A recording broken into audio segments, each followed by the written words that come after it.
కాకినాడ నగరానికి చేరువలో ఉన్న కోరమండల్ కర్మాగారం ఆవరణంలో 1200 కోట్ల రూపాయల నిధులతో జరుగుతున్న భారీ నిర్మాణాల వల్ల ప్రజలకు కాలుష్యపరమైన ఇబ్బందులు తలెత్తే అవకాశం ఉందన్న అనుమానాల నేపథ్యంలో ప్రజలకున్న పలు సందేహాలను నివృత్తి చేసేలా చర్యలు చేపట్టాలని కాకినాడ బీజేపీ జిల్లా నాయకులు తుమ్మలపల్లి నారాయణరావు, కాళ్ళ ధనరాజ్, బీజేపీ స్టేట్ కౌన్సిల్ సభ్యుడు పుట్టా వీరప్రసాద్, గాంధీ, పలువురు స్థానికులు రాష్ట్ర కాలుష్య నియంత్రణ మండలి బోర్డు డైరెక్టర్ పంచకర్ల సందీప్ను కోరారు.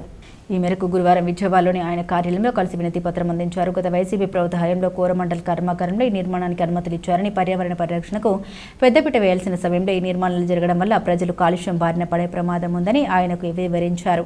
అసలు అక్కడ జరిగే నిర్మాణాలు దేనికోసం, అక్కడ నిర్వహించే కార్యకలాపాలు ఏంటి, వాటి వల్ల కాకినాడ స్మార్ట్ సిటీకి కలిగే లాభ నష్టాలు తెలియజేయాల్సిన బాధ్యత కోరమండల్ యాజమాన్యంపై ఉందన్నారు.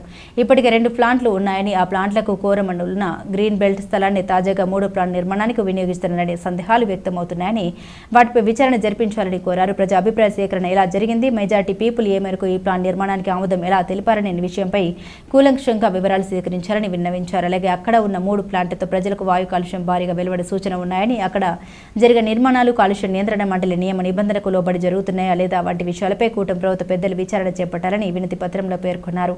స్మార్ట్ సిటీగా పేరొందిన కాకినాడ నగరానికి అలాగే సుమారు 20 కిలోమీటర్ల మేర పర్యాటకంగా అభివృద్ధి చెందుతున్న సాగర్ తీరానికి కాలుష్యపరమైన ఇబ్బందులు తలెత్తకుండా యాజమాన్యం తీసుకుంటున్న చర్యల్ని మరోసారి ప్రజలకు వివరించేలా కోరమండలి యాజమాన్యానికి కాలుష్య నియంత్రణ మండలి కాకినాడ జిల్లా అధికారులకు ఆదేశాలు జారీ చేయాలని కాకినాడ నగర ప్రజల తరపున కోరుతున్నామని తెలిపారు. ఈ కార్యక్రమంలో నాయకులు చిన్న అప్పాజీ, విజయ రామారావు, నాగేశ్వరరావు, భాస్కర్ మరియు నాయకులు పాల్గొన్నారు. నమస్తే అండి. ఈరోజు కాకినాడ పొల్యూషన్ బోర్డు రావడం జరిగింది. ఇక్కడ ఈ శంకర్రావు గారిని కలిసి కోరమండలంలో జరిగే ఈ కట్టడాల గురించి ఒకసారి మాకు వివరం తెలిపవలసిందిగా మేము బీజేపీ తరపున మరియు స్థానికులు కలిసి రావడం జరిగింది. కోరమండల్లో ఆల్రెడీ ఫేజ్ 1, ఫేజ్ 2, ఇప్పుడు ఫేజ్ 3 1200 కోట్లతో ప్రాజెక్టు ఆల్రెడీ స్టార్ట్ చేశారు. దాని తగ్గ గ్రీన్ బెల్ట్ ఉంది అని చెప్పేసి ఈయన శంకర్రావు గారు ఆల్రెడీ గతంలోనే వీళ్ళకి కావాల్సిన దానికన్నా ఎక్కువ గ్రీన్ బెల్ట్ ఉందని చెప్పడం జరిగింది. కాకపోతే మాకు తెలుసున్న వివరాల ప్రకారంగా ఆ కోరమండల్ పక్కన ఉన్న భూములు కూడా వాళ్ళకి గ్రీన్ బెల్ట్ గురించి అడుగుతున్నట్టు ఇన్ఫర్మేషన్ ఉండి ఈరోజు మేము ఇక్కడ రావడం జరిగింది.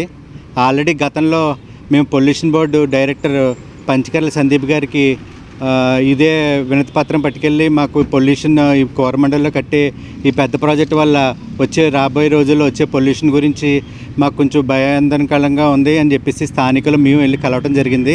అదే విషయం గురించి ఆయన వెంటనే స్పందించి ఇక్కడ కాకినాడ ఈఈ గారిని అలాగే ఈ స్టేట్ సంబంధించిన ఒక ఆఫీసర్తో పిలిపించి మాట్లాడి దీని గురించి వెంటనే నివేదిక పంపించమని చెప్పి కోరటం జరిగింది. దాని నిమిత్తం ఈరోజు మేము కాకినాడ పొల్యూషన్ బోర్డు రావడం జరిగింది. అలాగే ఈ శంకర్రావు గారిని కలవటం జరిగింది.